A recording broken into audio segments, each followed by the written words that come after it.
Hi, Sagittarius, Sun, Moon, and Ascendant. This is Dane, and I'm going to be doing your May 2023 full moon lunar eclipse reading for you. Now, I ask if this reading resonates with you. Don't forget to like, comment, and subscribe. It helps this channel immensely and helps me out so much. The YouTube algorithm really pays attention to this, so thank you so very much for doing so. If you're interested in any of the cards that I'm using, they will all be listed in the description box below. Now, before we begin this reading, let us clear the energy space, raising our own energy vibration and releasing any negativity. This cleanse and meditation will be accompanied by a loud sound. So take a nice deep breath in, exhaling whenever it feels comfortable for you.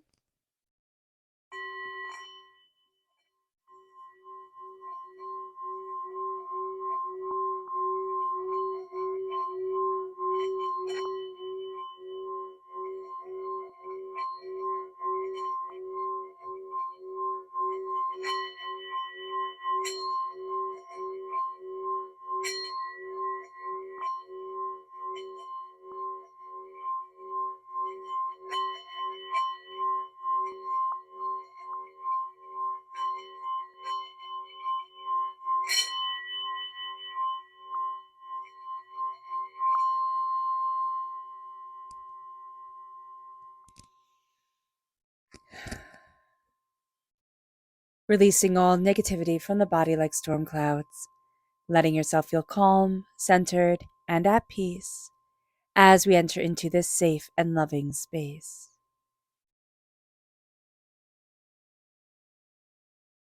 So let's see the energy we need to be mindful of during this time. Oh, goodness. Angels and spirit guides, show me clearly.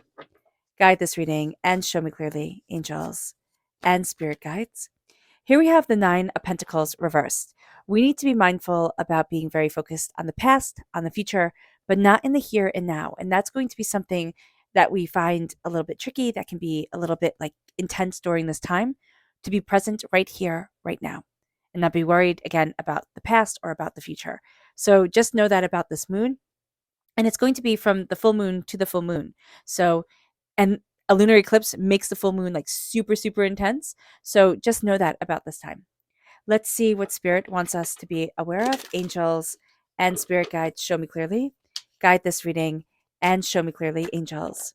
Here we have breathe.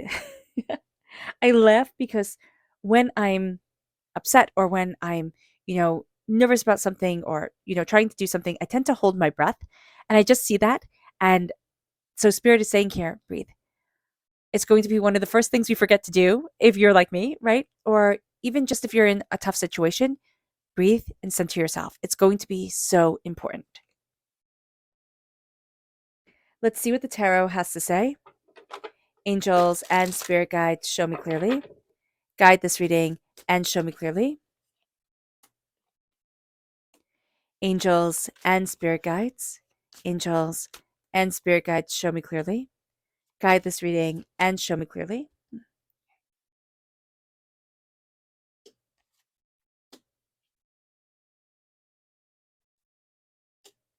You see all that. I know a lot came out. So what's very interesting is this isn't going to be a time where we really feel like we have a firm grasp on everything because the Queen of Wands is reversed. We're represented by the wands in the minor arcana. So we still feel like we're learning, like we're gaining an understanding of things, but we really are going to feel like we're in action. We're in action towards our passion, towards what we desire, towards what we're looking forward to. And that's going to be a big part of this time for us. We're going to find a lot of inspiration. We're going to find a lot of power in unexpected places. So be aware of that. Let's talk about this moon astrologically speaking. So this full moon is in Scorpio. If you're born on the cusp of Scorpio or you have a lot of Scorpio in your chart, I highly suggest you check out the Scorpio reading. It was really beautiful. It was really like powerful and prosperous. So check that out because those blessings, I wish to bestow upon everybody, without me, but spirit, I would love that to be for everybody. So here what we have is Scorpio is a big sign a sign of big secrets and big wealth. So be aware of that. A lunar eclipse holds the power of multiple full moons. So everything is a lot more intense. This lunar eclipse is all about significant endings because it is closest to the South lunar node. And with this, we're going to get the ending of old cycles, and we're going to see us moving away from and shedding old ideas, old, things even that we were interested in, ways that we would have defined ourselves for a really long time. It's like that doesn't fit me anymore. And we're going to see that there's really a powerful energy of I'm moving forward. And also the curtain is being pulled back. It's kind of like the man behind the curtain in The Wizard of Oz is being revealed. And that's going to be a very powerful thing for us, very powerful understanding. On the 1st of May, we had Beltane, right? And what happened is Pluto went retrograde. Now, with this retrograde, we're going to feel this energy a few days before, but also a few days after. So we're still feeling it on the 5th of, of May. Now, this is big plutonic energy that has us being aware of our power both internally and externally. The nodal axis is in Taurus and in Scorpio. Taurus is all about money and wealth, day to day money, day to day wealth, luxury, stability, sturdiness, that type of stuff. And Scorpio is all about the big money. And it's kind of like the more luxurious, like the things that people don't talk about, but the luxury that isn't that isn't talked about, but that is needed. So just or not, needed. It's kind of like this is bigger luxury. It's not like buying a yacht type of luxury, but it's like the luxury of the soul that comes forward. So pay close attention to your money, pay close attention to the opportunities coming your way. This can be a big time, financially for changes, both positive and negative. So be aware of that. For much of May, Jupiter is squared Pluto. Okay, so Jupiter is squared Pluto, and this is significant because Scorpio is ruled by Pluto, and this will expand the power of Pluto, a planet that has us looking at our issues with power and expanding our own power. So, why is it that we're apprehensive of truly stepping into our power, our ideas of what we want? We're going to tend during this time to get in our way a bit. So, we're going to get in our own way. It's like we're tripping over our own feet. So, be aware of that. Deeply buried secrets will come to the surface and bring a time of revelation. Neptune is trine Mars. Now, this moves our energy much more into the spiritual, much more into awakening energy. We're going to reevaluate the material, the material world, our material possessions. It doesn't mean that we get rid of everything and, go completely minimalist unless we want to. But it's like what has meaning? What doesn't have meaning? What am I holding on to just because I'm holding on to it? Type of thing. And how is this affecting our lives? We also have the Angel Day 5-5, which is today, which is this moon, right? The 5th of May, and it has us moving towards adventure, versatility, independence, intelligence, creativity, freedom, self-determination, and new beginnings. We are going to find with the Page of Cups inspiration in the most unlikely places. It's going to be like, seriously? Seriously, that's where it is? Here, I just always see him like talking to a fish. And it's like, why? But then, if you know Celtic mythology at all, Finn Cuchulainn, that's how you say his name, he talked to a salmon, and the salmon gave him knowledge and wisdom. And that's why a salmon is a sacred animal. But here, it's kind of like that sacred wisdom is coming, but it's going to come when we're young, and we can still listen to salmons talk, right? We still believe in the stories. And so here, there's going to be a sense of knowledge coming to us in a very unexpected way. Now, depending on how you look at it, I have a friend who looks at this as, the boy, put the cup in the sea and got a fish. And so he's surprised with the bounty that he has. But he has a fish in a cup instead of a fish in the ocean. So be aware that we can be looking at our blessings right now, but be aware to see the ocean. Be aware to see more than just the cup that is before us. Okay? The 7 of Cups, we're looking at our dreams. There's something deeper that we're looking towards our dreams, towards what we desire. There's something that we're paying attention to during this time that's going to turn our heads. And again, this is from full moon to full moon. It brings us to the Knight of Swords, air sign energy, Gemini, Libra, Aquarius. There's an impatient recklessness here that needs to be addressed. So just be aware of this, an impatient recklessness that it can be another person, it can be ourselves, but we need to be aware this is not a time to just say, throw caution to the wind and go for it. This is a time of planning. This is a time of looking at different angles of things, and that's going to be very important. With the Four of Swords, we need to rest. We need to take care of ourselves. Are we going to? No, not really. We don't really want to. But Spirit is saying here, rest, sleep, make sure you're tracking your sleep, make sure that, even like there are free apps, that you can have on your phone that tell you how deeply you're sleeping. And that will be very beneficial. And then look at the things that if you drink like soda or alcohol or whatever, does it impact your sleep or doesn't it? There's going to be something here also. The Four of Swords always for me says honor your story, but honor your sleep story. And I know that sounds really funny, but what is your relationship with sleep? Spirit is showing me here, Sagittarius, something where like you might not have the best relationship with sleep. And you might think, well, that's just it. That's what my relationship with sleep is. And Spirit's like, no, there's more here. There's more here. And you're going to heal those relationships. And you're going to also connect with your story more and more and more. The Queen of Wands reversed, we're going to kind of get in our own way. And we're also not believing in our magic. We're not believing in the power that we have to manifest what we want. And remember, Taurus energy, Taurus season, a huge manifestation season, a huge time to say, this is what I want, this is what I desire, this is what I'm going after type of deal. So be aware of that. There's something here where we're not believing in the new dawn that's coming or the new power that we're stepping into. The Knight of Wands, but we're very, very good at charging forward. Like we really are. We're very, very good.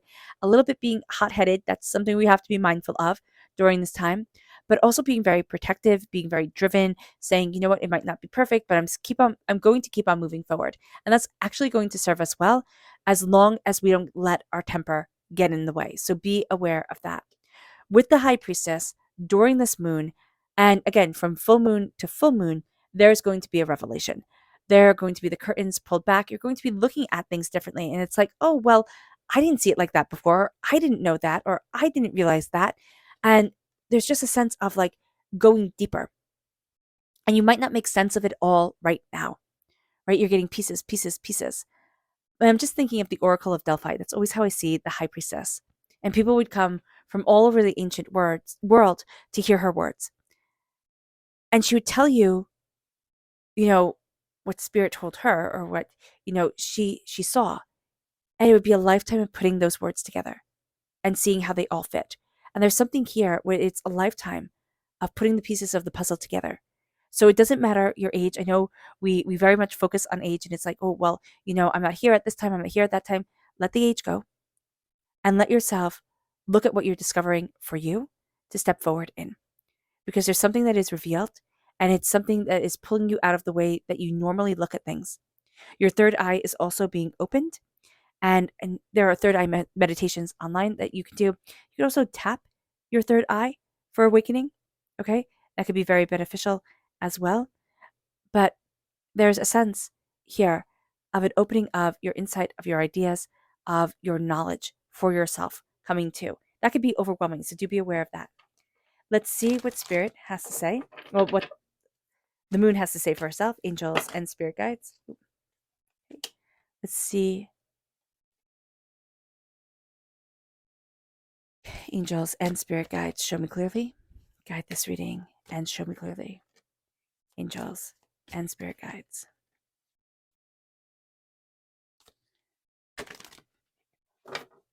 Angels and spirit guides, show me clearly. Guide this reading and show me clearly. Angels and spirit guides. Angels and spirit guides, show me clearly. Guide this reading and show me clearly. Angels and spirit guides. Okay. So there's a lot here. There are a lot of cards. All right. So we're starting on focus. We're having a hard time focusing with our third eye, or we could just have a hard time focusing, Sagittarius. So be aware of that, and emotions are running high. So if we're not focused, we can feel like we're just all over the place, and we can be. This can be a time where we get in our own way because we're just all over the place. We're going from one question to another, to another, to another, and it can feel like by the end of this moon, and by the time we hit the new moon, as we step into our power and we set our intentions again for the next moon to come, that we just have so many questions and we feel a little bit more frazzled or a little bit more like not neatly put together like we were before. But this is because there's it's like agitating things to wake things up, to move things forward. Again, the secrets that we buried down, the things that we buried down deep inside us, they're opening up. So that's going to be intense. It moves us here to know that luck is on our side, and to understand that we're not being very discerning as we're looking at our wishes and our dreams and what we desire. We're not saying, okay, I'm going to focus on this dream right now, or I'm going to focus on this. We can feel, again, all over the place. We have to be a little bit more discerning. That's going to really help us. Okay, I'm just making sure I'm having the right cards. We're having a bit of difficulty taking action, especially if you have ADHD or anything like that. You can have a bit of trouble taking that first step.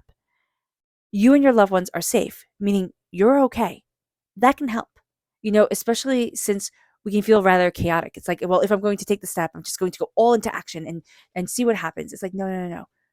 Go slow, but embrace moving forward, because there's a sense here with the Knight of Swords reverse. We can be absolutely reckless, and then when we're reckless, it's like, okay, I don't want to take action anymore, but we weren't taking positive action forward. We were just moving forward to move forward.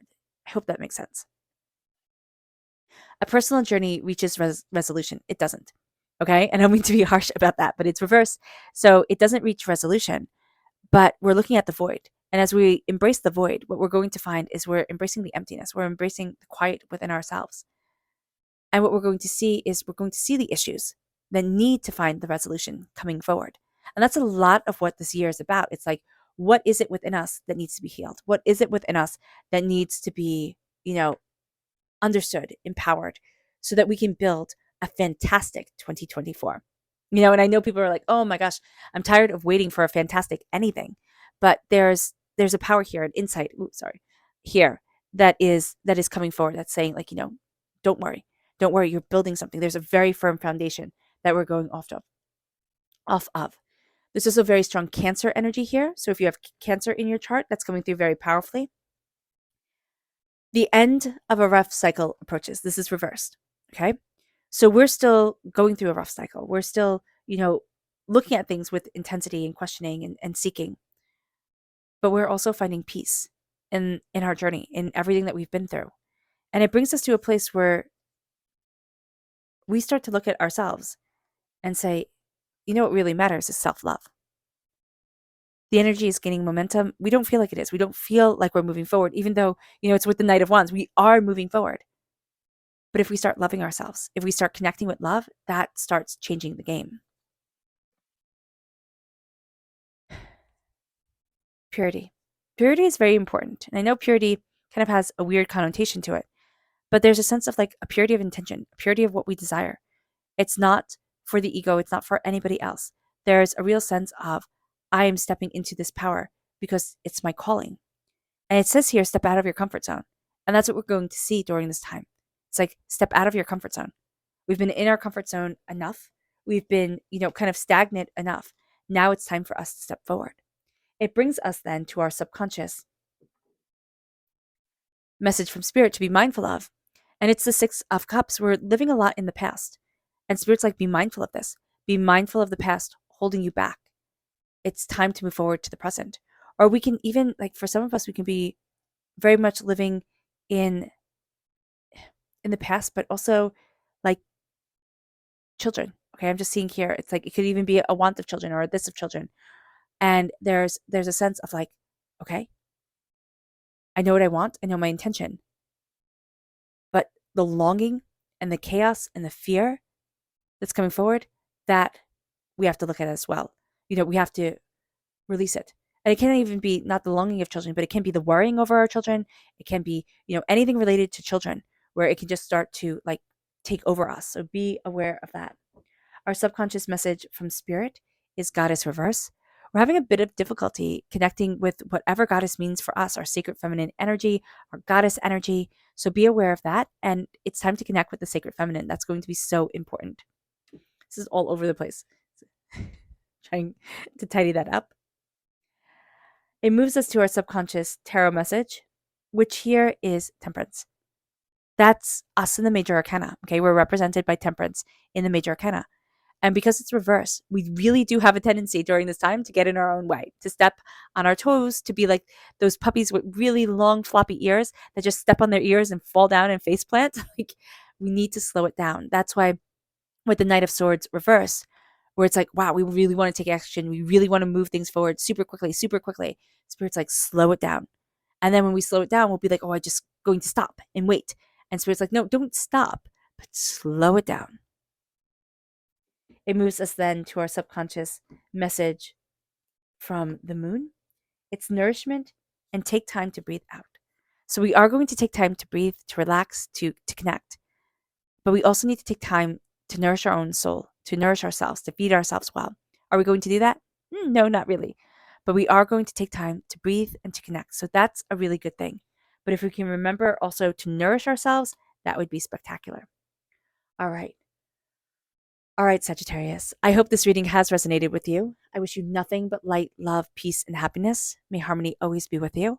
I am sending loving, healing energy to each and every one of you. I love you all and stay safe.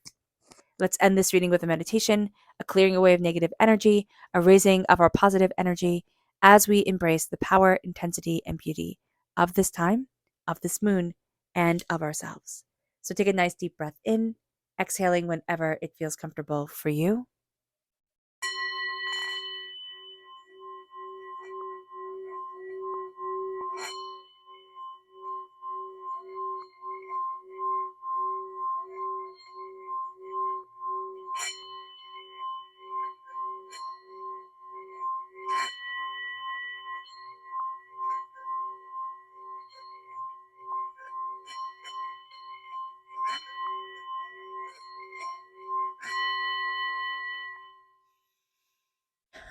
May you move forward in peace and in harmony, Sagittarius. May blessings and prosperity always be with you. I love you all. Have a blessed moon. Bye.